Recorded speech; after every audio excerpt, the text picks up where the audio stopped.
Great for me to now introduce our next guest, which is Dr. Nora Vyas. Now, she's an associate professor of mental health.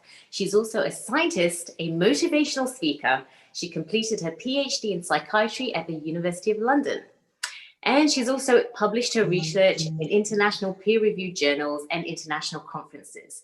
So she has been the recipient of several awards in recognition of her research on schizophrenia, including the US and the UK Fulbright Scholarship Award, and so many other awards, including the Woman of the Year by the British Asian Achievers Award and the Winston Churchill Fellowship Award.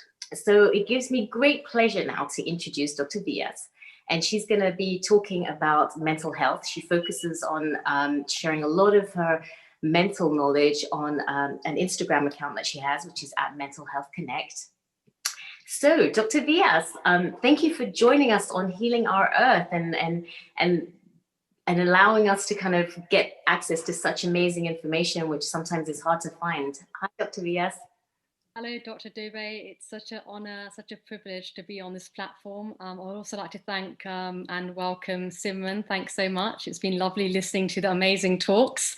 And I just wanted to really thank the Healing Our Earth for inviting me to give a talk here because you're doing such an amazing job on this global online conference. So congratulations.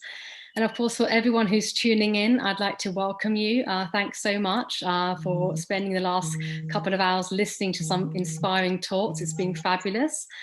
We're all, at the moment, we're all celebrating World Mental Health Day, which took place yesterday. And so it's a weekend to talk about mental health. So I'd like to bring your attention to the importance of mental health. Our mental health is equally important as our physical health. Now, mental health includes emotional factors, psychological factors, as well as social well-being. It affects how we feel, how we think, and how we act. Mental well-being describes how you're feeling and how well you can cope with day-to-day life challenges. It can change from moment to moment, from day to day, month to month, or year to year. And so when we look at mental health as a whole, we find that mental health is not specific to age. It can affect any one of us at any moment in time. It can affect young children, adolescents, adulthood, but also older age individuals. And so there are certain environmental triggers that may increase the risk of an individual developing a mental health condition. And this can directly impact an individual's thinking, the way they feel, but also the way they react, not only to that event, but also future events. So it's really important for us to focus on mental health today.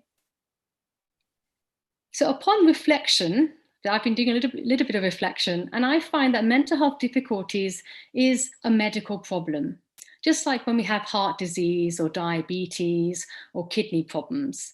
So many of these health or physical problems are treated with medical doctors, with a multidisciplinary team, with a nurse, maybe a therapist, etc.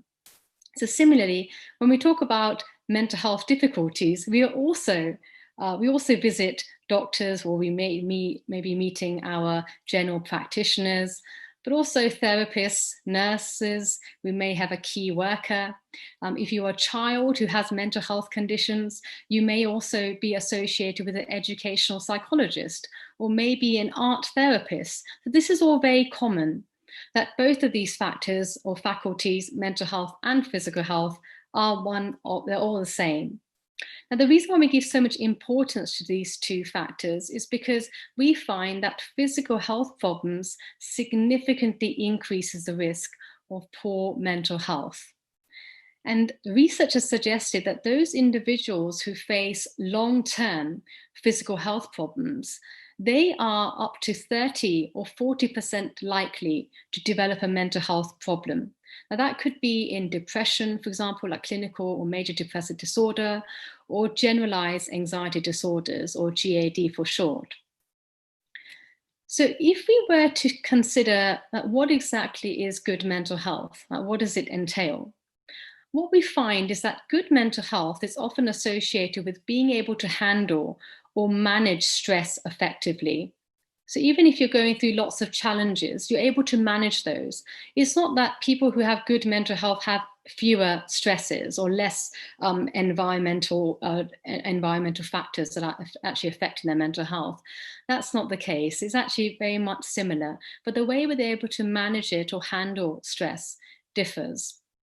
We also find that individuals who have good mental health are also able to understand each other people around them. They're able to maintain relationships more effectively.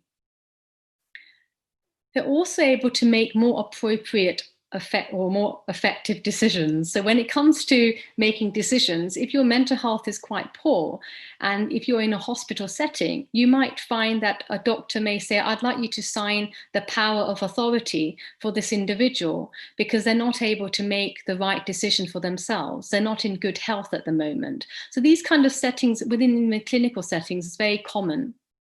Equally so, when it comes to good mental health, we find that it's associated with the ability to feel, to express, or to be able to manage a whole heap of different emotions. It could be positive emotions, negative emotions, neutral, day-to-day emotions. So they're able to manage these more effectively. But when we think about mental health, it doesn't only mean that those who've got good mental health are likely to be a lot happier, or they're just constantly going to be happy, smiley. No, that's not the case. We find that those who have got good mental health are generally able to find a balance when it comes to juggling certain challenges. Maybe they have the support system in place where they can talk to someone and share how they're feeling. And so they're able to manage those stresses far more effectively. Another factor that I think is really important for us to realize is that all of us are different, right? We all have a variety of thoughts, different emotions, different feelings. They're all part of our normal life. But one person's going to be very, very different from another based on their experiences, maybe based on their childhood experiences back in the days. So some may find it more challenging to cope with things compared with others. And when we see mental health, the way I view it is almost like a blueprint or a doorway to the subconscious. So sometimes many people are very good at masking their mental health. So they might be very, very upset about something, and they might be in their homes, for instance. But when they're out there with their friends, they're able to put up a very positive face, very, very happy. So someone thinks, okay, this person's seems really confident. They don't seem to be having any challenges. But the moment they head back home, the emotions will come out. Those thoughts, those feelings will emerge. And this is what we're particularly concerned with. Are we able to be transparent with our feelings and our thoughts? Are we able to say, you know what, today I'm not having a great day, so-and-so happened, but you know what, I'm just trying to get through the day. So if we're more honest with ourselves, we'll be able to get through things better, and also we'll get enough support from others. So if I was to say that I'm not feeling great today, but I'm trying to get through the day, then it's likely that the person I'm speaking to, I'm communicating to, it could be a family member, maybe a close friend, but they're more likely to be, maybe they'll be supportive during that time. They'll say, you know what, why don't you relax? Let's have a cup of tea and let's talk. So these kind of conversations are actually something that we need to normalize in our communities. Even when we talk about it at work, it's so important that we say, you know what, today's just not the day for me. We need to let's have a discussion about this maybe later on tomorrow. So these kind of honest, transparent conversations are really, really important. So what happens exactly when we experience poor mental health? What are the processes? Well, what we find is when we look at serious mental health conditions or conditions such as anxiety or depression, we find that it doesn't only happen in one setting. So you won't see the signs and symptoms being affected or depleting over time in just, let's say, at home. You'll find that it's also affecting their workplace. If a child, for example, is experiencing clinical depression, which does happen, then you'll find that their academic, scholastic or performance may be affected. Their ability to, let's say, go to extracurricular activities. They may say, I'm not interested, I want to go home. So you might start seeing a bit of a pattern a month or two before an individual actually expresses full-blown mental health condition. And so it's really important for us to focus on the overall social and occupational functioning of that individual. It's really important for us to focus or pay attention to an individual's psychological well-being. Think about the ways people are communicating. Think about the way it's communicated, the emotional aspect, and also the general social interaction. How much is this individual interacting with another individual, which they used to interact really well with? Maybe it's a close friend. What are their thoughts? How are they expressing it? Are they speaking in very briefly, just to get through things, or are they able to express the same way they used to before? And if you're able to detect change in any of these faculties, it could be in thinking, in feeling, in acting, that's when it's important there should be like a red flag that goes off, that this person needs help, I need to talk with them. Let's try to find a way of being able to facilitate that. Because what you typically find is not that a person's general functioning is at 100% and suddenly it goes down to 50%. You will see there will be a gradual decline in functioning, and it will be highly debilitating. It will affect their social functioning. It will affect their day-to-day life functioning, going to work, right? Going to school. All of these faculties will be affected. And so what can we do? What can we do exactly to actually help someone who may be suffering from poor mental health? Well, I think it's really important or critical that we talk to someone. It could be that we talk to a family member who's really close, maybe a friend, a clinician, a general practitioner. Sometimes we might find that I don't want to talk to my family. I don't want my family to be aware of what's going on. Maybe I don't want my friends to know that I'm suffering from a particular condition. So instead, I could always go to my GP practice. I could speak to them one-to-one in a sort of confidential way and try to get help for whatever I'm experiencing. And what you might find is that just like a physical health problem is assessed and monitored and referrals are done, in a similar way, when it comes to mental health, a GP or general practitioner or physician would carry out an assessment. And that assessment will look at anxiety, or look at clinical depression, how your mood is, whether you've ever felt paranoid. All of these thoughts and feelings will all be explored, and they'll subsequently be able to come up with a brief overview of the signs and symptoms that you're probably experiencing. They'll also be able to make a call about whether or not you need any help. It could be medication, or it could be through talking therapies like cognitive behavioral therapy. And sometimes family therapy is really, really effective, particularly when you're working with children and you want to find out the background. You want to find out whether there's anything that's actually leading to many of these signs and symptoms you can see in the young person, but also in adults. So there's a whole range of psychotherapeutic interventions which may be effective, but also drug interventions, or generally a combined intervention, is found to be effective. Of course, if your GP refers an individual for mental health services, or maybe an early intervention service, is really important, because that way you know that I'm actually going to get support. I'm going to get medical advice from a person who's trained in this, in providing mental health support. Those days have gone where we used to think that mental health problems never improve. And we might have had a visual of maybe some movies that we may have watched, or maybe something that we've read, or maybe someone that we knew many generations ago had a mental health conditions. But the fact is that science has improved so much. There's so much more early intervention services that are out there. And so, don't worry about it. If you have a problem, if you're experiencing absolutely anything, just go to your GP, speak to them about it, and they will be able to signpost you and direct you to the relevant services so that you feel better. So like I mentioned, we all need to take care of our mental health and our well-being, because whether we have a mental health problem or not, our mental health matters. And so I'd now like to focus a little bit on the practical steps of how we can improve or even maintain our well-being. If you feel that you're really, really happy all the time and nothing really bothers you, that's fabulous. Just continue. That's great.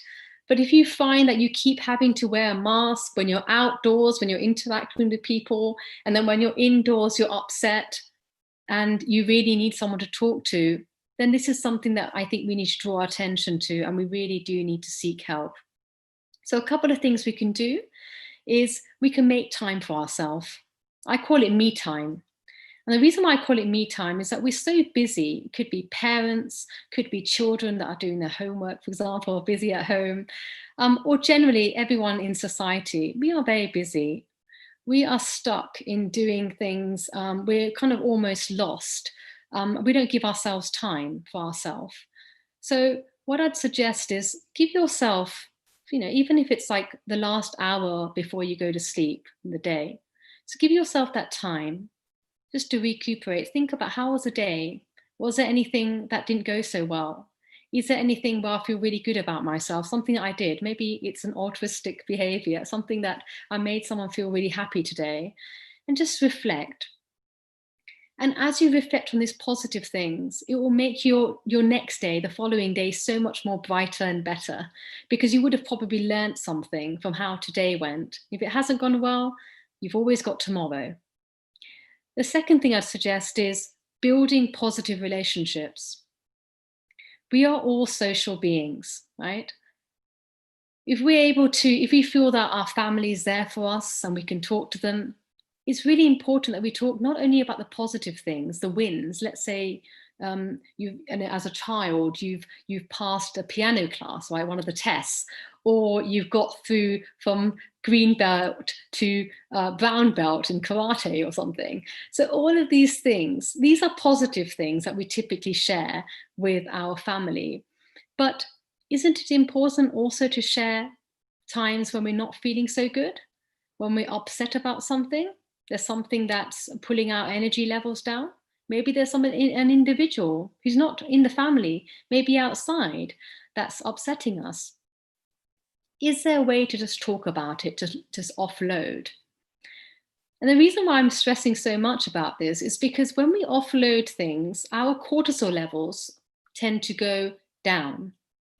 They're typically really high up there. But as we share information, we're able to reduce the amount of stress we're feeling. And of course, we get a lot of support from our family. We might get some indicators. Why don't you do this? Maybe they'll give you some interesting ideas that you didn't think of before. And this can be really, really helpful to get your mindset, a bit more clearer. And you can think about things very, very differently in a more positive light. Something else I'd like to focus on, of course, is that we feed your mind with positivity.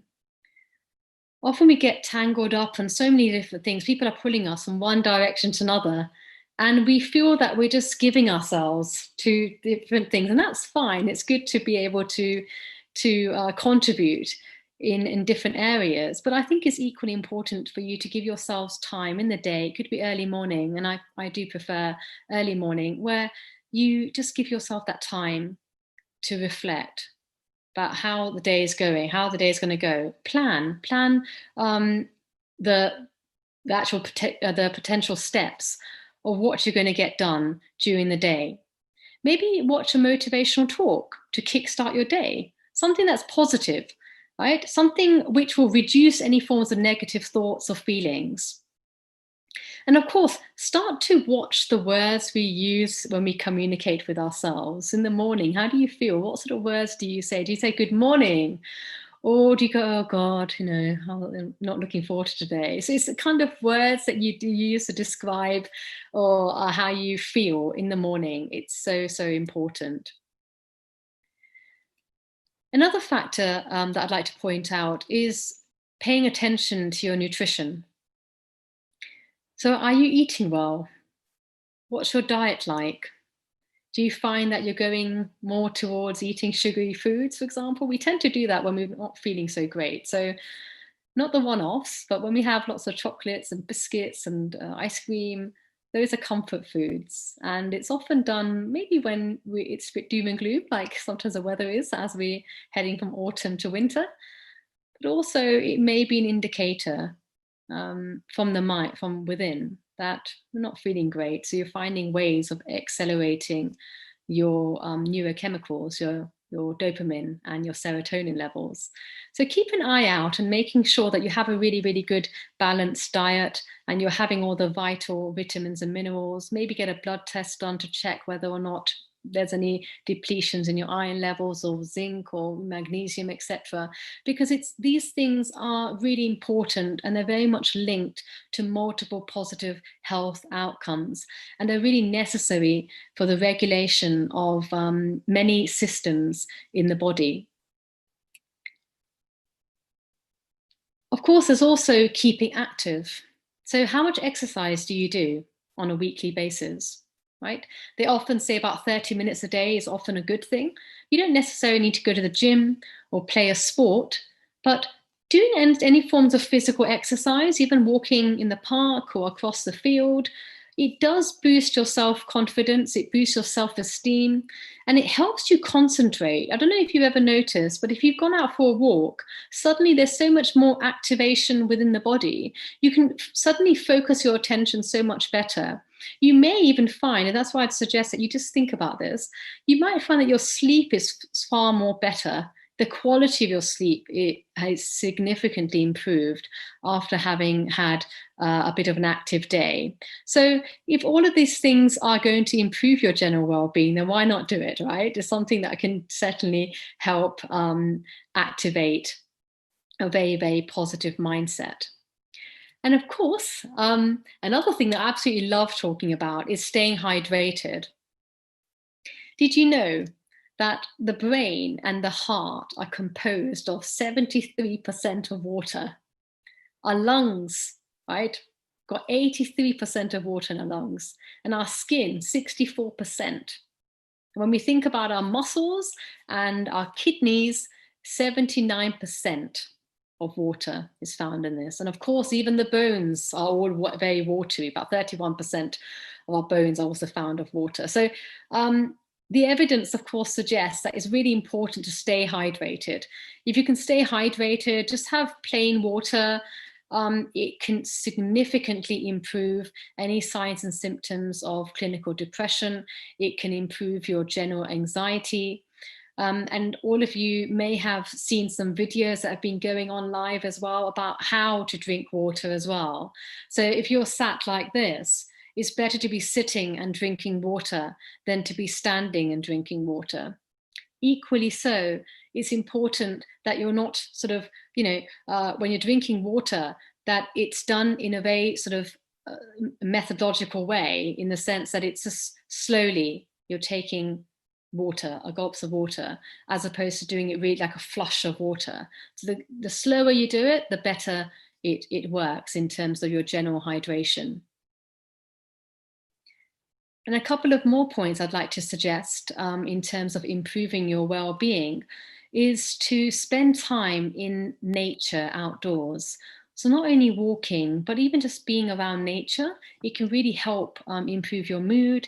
It can reduce the feelings of stress, but also anger, because we get a chance to think about what's just happened when we go out for those walks on our own. But also, we can always bring nature indoors. So we can buy flowers, we can get potted plants, for example, or even seeds to grow into beautiful flowers. And we can leave these in our windowsill. So bringing nature indoors within our home can actually elevate our mindset. It can make us feel so much more better.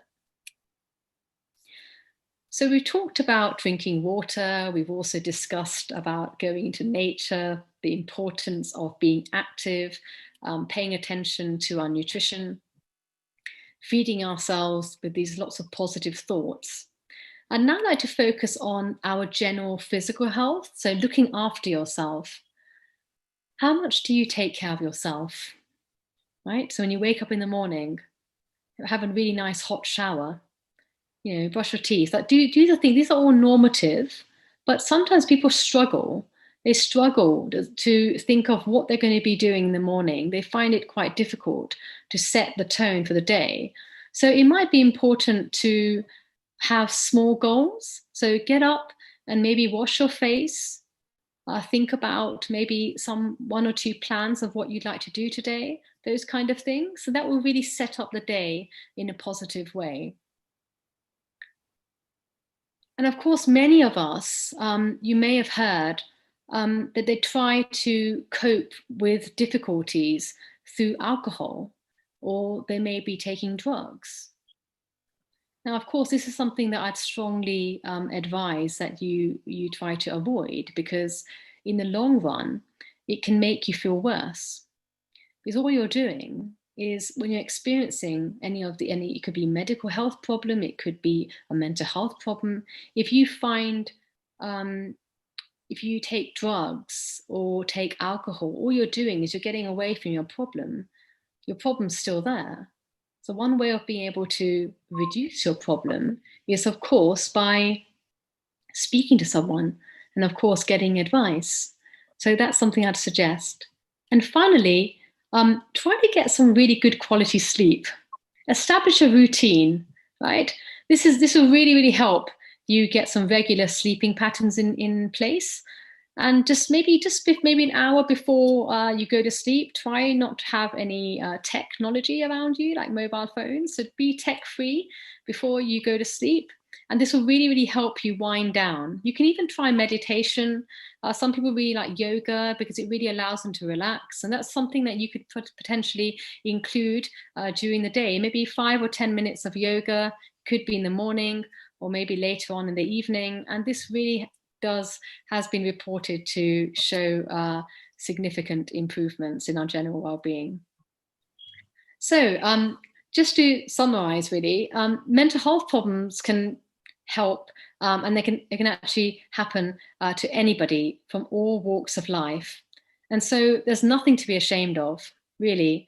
If you experience a mental health problem, just seek help. The only person you need to take care of is yourself. That's the only person you need to take care of. So don't feel guilty for giving yourself that me time. Give yourself that time to be able to assess your mental health, your general well-being, how you're feeling physically. And then, of course, if you do detect that there are problems, then take action, seek help, because it's okay not to be okay, but it's not okay not to seek help, support, and advice from a clinician, a family member, or a close friend. So I do hope that you found these guidelines useful. And I'd actually now like to, welcome Simran Ahuja, who's eminent. I've read up so much about you, Simran, and this is incredible. Thank you so much. At first, let me thank you for sharing with us all the aspects of life of mental health. Dr. Nora, we have a question.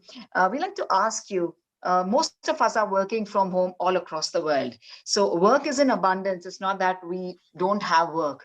Maybe, the finance is much lesser than otherwise, but work is not the criteria. Everyone is working from home. But still, to feel very normal with the new normal is not something very easy. And how do we realize that we are actually going through some mental stress? Like you spoke about some example, maybe we feel like having sweets, or sugary foods, or you have a craving for something. But how does one realize that one is having the mental health trouble to accept the new normal as the very normal? So I think that is something not really very easy for all of us. And, mentally, it really doesn't make us happy, being comfortable in our zone of working from home. How does one really get out of this feeling? Absolutely. This is a really, really important question. I think we're all going through a very, very stressful period. This is something we've never experienced before. And I think one good thing that's come out of this is that we feel that we're all in it together. So we're all experiencing the same feeling that, oh, I'm stuck. I can't leave my home, or I can only leave my home once a day for exercise. All of these experiences are quite debilitating. So it's no surprise that we might have found that we put on a couple of kilos but I certainly have.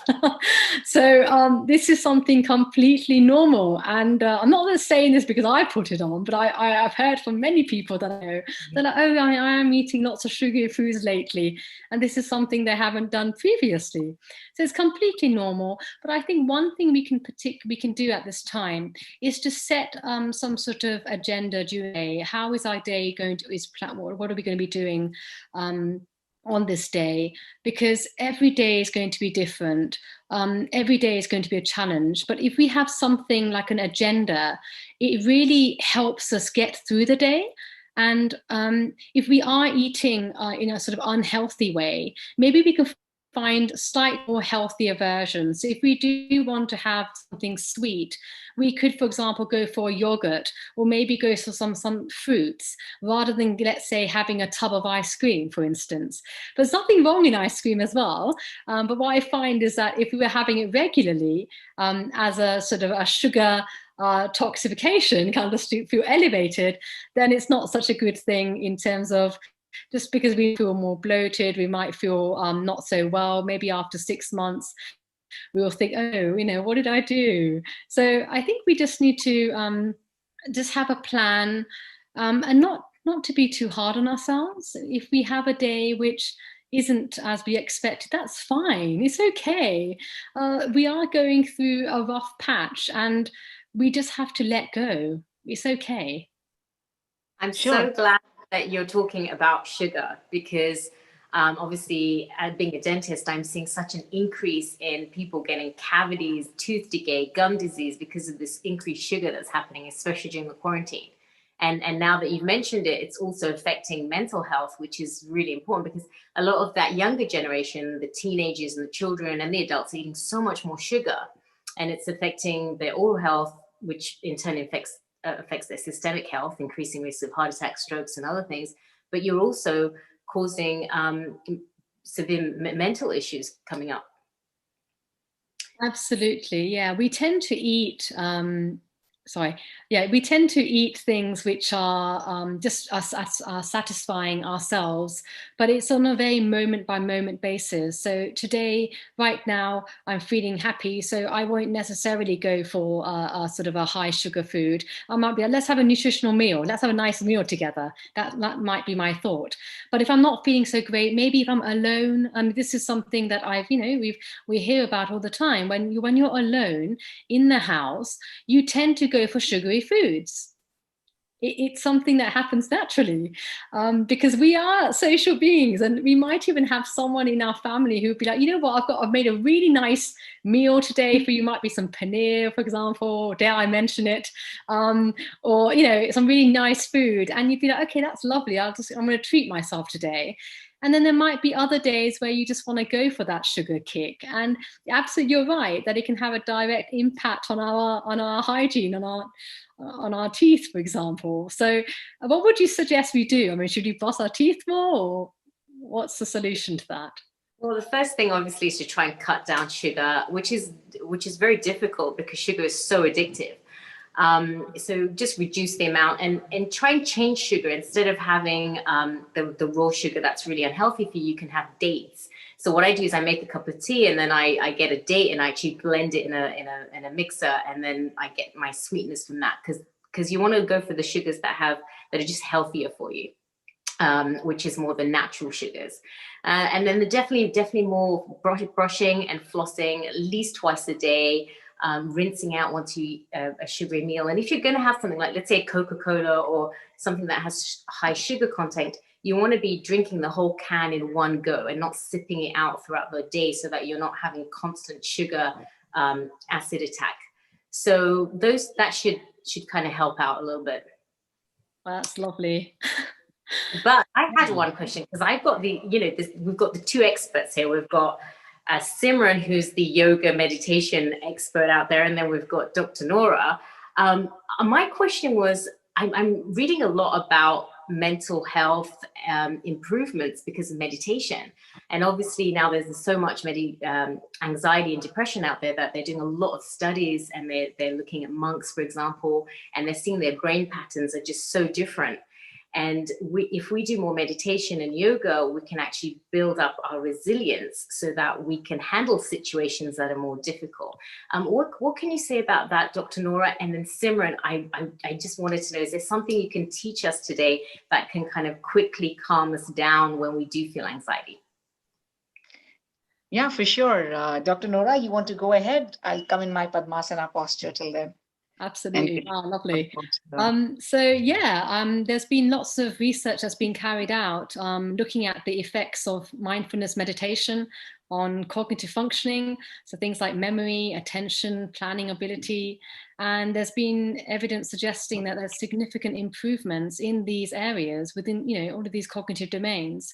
And it could be for individuals who undergo long-term meditation, those who've been meditating for 15 plus years.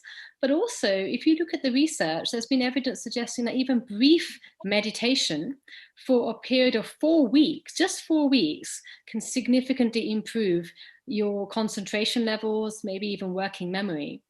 Now, some of the research that my lab, we've been carrying out, has also suggested that it's not necessarily only 4 weeks. We've done work over 4 days. So we asked a group of participants, about 100 participants, to undergo meditation on day 1 through to day 4, so 4 days. And we assessed their happiness levels, their anxiety, their stress, their general wellness, and also working memory. So if you have the ability to remember a number, right, a 7-digit number, if I say that number, and then how many of the digits are you able to remember? Maybe if it's a boyfriend's number, you probably remember the number faster than if not, So these are things. So what we found is that after 4 days of meditation, there was a significant improvement in anxiety.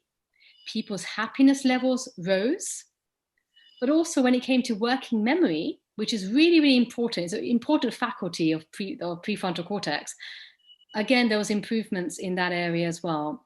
So just focusing a little bit in terms of the structural changes that Dr. Dobee was talking about, there's been evidence suggesting that if you meditate for 1 or more years, this is consistent meditation, right, on a daily basis, minimum of an hour or so, there's been evidence suggesting improvements in gray matter functioning. So your gray matter volume significantly improves. What does that mean? It means your cell signaling improves. Your ability to attend to things improves. So this is actually amazing, and it shows the power of neuroplasticity. That it's not that once our brains have structured in a particular way by the age of 18 or 21, we're done. No. Later on in life, if you meditate, even now, if you decide at the age of 40, 50, 60, that, you know what, I want to meditate, then you might find that you're able to reverse the deterioration that we often found in our gray matter as we age, because that's part of your life. As you age, your gray matter volume decreases. So absolutely, I think meditation is such a powerful tool, not only for improved wellness and general well-being, but also for in terms of how we feel, because Alzheimer's disease is, I think, what is it, by 2025, the percentage of individuals who have Alzheimer's disease is going to accelerate. It's going to be almost 40% or more of the population. So it's a problem. And one way of being able to deal with this could be through meditation and yoga. So looking forward to Simran's yoga positions, actually, so I can try some of those out. Really kind of you, Dr. Nora. So I just wanted to show something that, we all are going through the same thing. This is a sweet box. And without realizing, every time I finish my shows, I just pick up, all the chocolates and pastries from here. This is a gift I received. And without realizing, post dinner, I just go to my room and I'm just sleeping. And I'm like, why am I doing this since a couple of days? And I deliberately made it a point to not touch this. And it was just kept here. So I thought of telling you all that we all are sailing in the same boat, not because of whatever we've gone through, but because we don't know how long. And whenever we have a question mark in our life, that thing somewhere or the other, would make us take decisions not in a simpler or easier manner. So all I'm going to tell you all is that whenever you feel that, oh my God, you are at a point where you really can't decide, of course, you're going to take a decision any which ways. But just be happy, whatever decision you've taken, and make sure that you take care of your health. The first thing you get stress is on your neck. So I want you to definitely work on your neck. And I'll just take 30 seconds to teach you that beautiful exercise, which will really make you feel energized. So if you're getting sounds in your shoulders and it's talking to you, so that's your muscles. They're very, very stiff. All they need is some breath, some fresh breath of air, and you just need to breathe in some oxygen. So I'm going to tell you, just be positive, and whenever you can't decide on whether or not or what, so just leave it on the universe and feel I'm surrendering myself to the divine love and let the answers come to me. So I'm going to open my fingers wide open and spread them out, to the divine, and take them here within inside me. That's the divine energy. And you will really feel extremely relaxed. To a point, you will get the decision, at least you'll be in a position to take the decision. So you're going to sit in very comfortable posture, or you can also do this in a standing posture and breathe in and breathe out from the throat. It has to be with, a lot of strength and pressure and all the faith. Let every cell of your body feel that, beautiful oxygen, coming in and the carbon dioxide going out. So I think this is something which is going to really work wonders. You do just 20 reps of this without switching on your aircon or your fan, and you're going to sweat it out and you're going to feel completely better. And, the second alternative would be just stretching it out completely, and the same thing, breathing in and breathing out from your throat. Works really wonders. Worked for me, as I said. Yes, I'm being very honest, and this is what we all are going through, and that is the reason, Dr. Nora, I asked you about the mental health. That when the future, when we're thinking that, oh my God, we can't decide of the new year, we don't know what's on with 2021, and you are stuck somewhere. So I would just definitely like to tell you that what Dr. Nora has mentioned, meditation and prayers work wonders. So this is 2020 is all about feeling at ease with your own self and knowing oneself. And Dr. Sheila, thank you for reminding us to not have the sugary foods. I do remember your session, and Dr. Nora, we will definitely try and be our best version and try to be at mental peace. I'm going to thank both of you all for this really amazing session, which I also needed this, as much as everyone needed this wondrous session. Thank you so very much, Simran Ahuja, and thank you so much, Dr. Dobee. It was such a pleasure talking with you, and it was so fun-filled. So thank you very much.